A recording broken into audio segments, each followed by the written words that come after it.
नमस्कार दोस्तों। तो चलिए आज हमारी किचन में क्या बना है।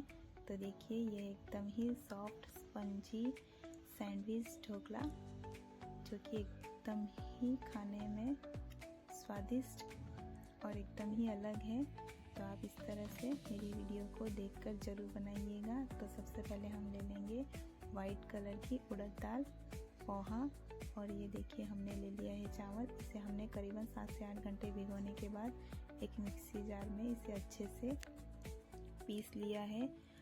पहले हमें इसे पीसते टाइम पानी ऐड नहीं करना है। अगर आपको लगे कि यह पीस नहीं रहा है, थोड़ा गाढ़ा है, तो आप थोड़ा सा पानी डालकर इसे अच्छे से पीस लें। तो देखिए हमने इसे अच्छे से पीस लिया है। अब हमें इसे करीबन आधे से 1 घंटे तक इसे रेस्ट के लिए रखना है। तो बस अब हमें इसे अच्छे से रेस्ट होने के लिए रखना है।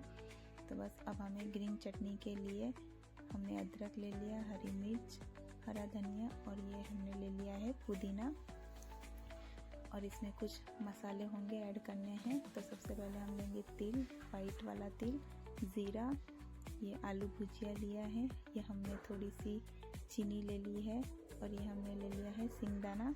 तो इसे हमें मिक्सर जार में अच्छे से पीसना है। तो हमने एक चटनी वाला मिक्सर जार ले लिया है।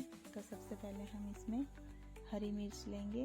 ये तीखा अच्छा लगता है हमें, तो इसलिए हमने इसमें हरी मिर्च की क्वांटिटी ज़्यादा रखी है।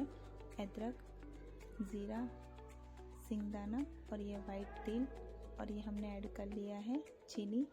इसमें हमें पानी ऐड नहीं करना है, बिना पानी के हमें इससे अच्छे से पीसना है। और ये हमने